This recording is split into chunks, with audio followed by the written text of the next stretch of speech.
There's a quote by Goethe, and it says, if you look at a person as they are, they will always remain that way or maybe be worse.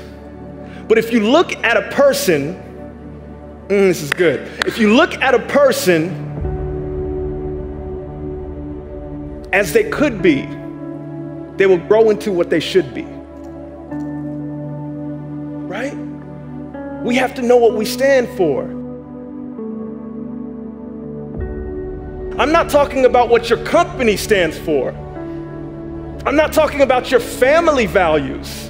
I'm talking you as an individual. When you walk into a room, what do you represent? As you as an individual, when people around you see you, what feeling do they get? How do you leave your energy impression on the people around you?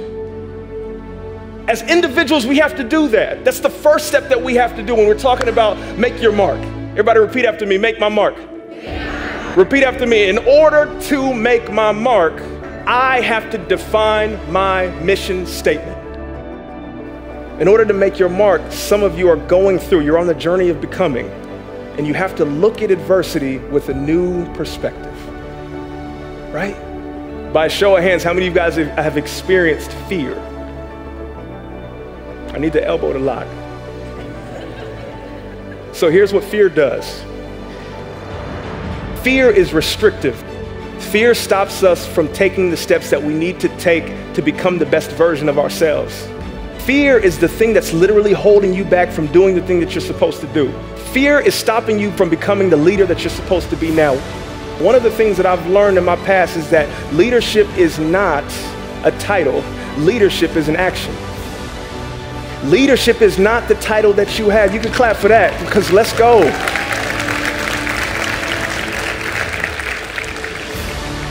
Leadership is not a title. Leadership is an action. Leadership is not a noun. Leadership is a verb. Leadership is not what you look like or where you are. Leadership is the way in which you interact and how you treat the people around you. I'm trying to tell you something, people. Leadership is each and every one of you right now are a leader. Young professionals, unemployed, if you don't know what's going on, you're a leader just by the way in which you operate. I'm being honest. Many of us are stuck and stagnant in situations because we believe that we need someone to give us the card to initiate what we're supposed to do. Someone here is literally supposed to absolutely put their time and their effort in something new. Like someone here right now is supposed to focus on their dream and their goals and their aspirations. The question that I ask myself every time that I speak, I don't look at this as a keynote, I look at this as an assignment. The thing that I ask myself is if I don't operate in my faith and instead operate in my fear, if I don't chase my dreams and become the person that I'm supposed to be, who loses out?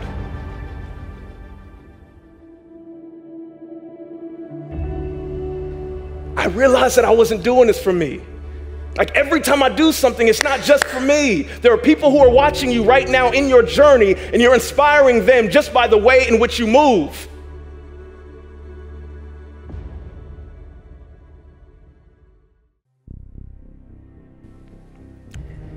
I remember something very vividly. I'm going back to my college days. Anybody ever took this devil of a course called organic chemistry?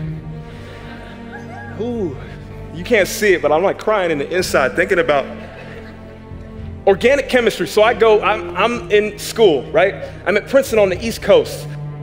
So I was online to being a doctor, and I ran into this course called organic chemistry. Long story short, we took one test at the end of the semester, and I get the score back, and it looks like I fell asleep in the middle of the test, right?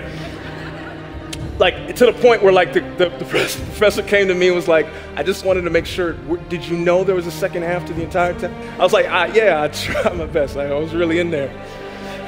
So organic chemistry did that to me, right? And I failed organic chemistry. What happened for me is I literally had to re-look at what I was studying. Long story short, I switched my major to this thing called sociology. Everybody say sociology, right? But look, most people would think sociology like, oh, you took the easy way out, right? But the honest truth was I enjoyed studying relationships of people. Now I'm doing sociology. And as I'm pouring into this idea of networking, I start to realize that there are young people who don't understand this concept as good as they should. Next thing happens. Fast forward, I end up going and working in administration at Princeton University on my off time, so 9 to 5, so 5 to 9, I develop a program called Profound Ivy where we talk about networking, helping young people make their transition to the real world. And I'm following my passion, I'm in it, I'm not thinking about anything else. 3 years pass by and I'm doing it with one of my best friends and we're rocking, right? We're like, this information is great. Cats are coming up to me and saying, yo, I landed the dream job of my life because of the networking tree and the principles that you've taught. I'm like, oh my God, we have something here. If I didn't absolutely bomb that organic chemistry test,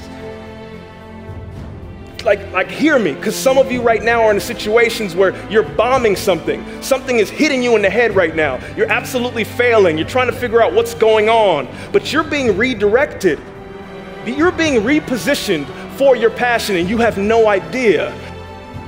Understand that when adversity hits you, oftentimes it's trying to teach you, but your perspective has to be great on it. If I were to say, oh my God, I got killed by organic chemistry, I'm an absolute failure, I wouldn't be standing before you today. Hear me. Hear me.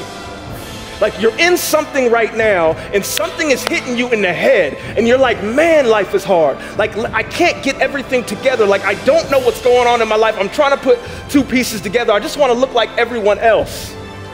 I want to look like everyone else. Everyone else is going like this, zoom, zoom, zoom. I got friends who are passing me by, but for whatever reason, I'm sitting here and I'm sitting in failure.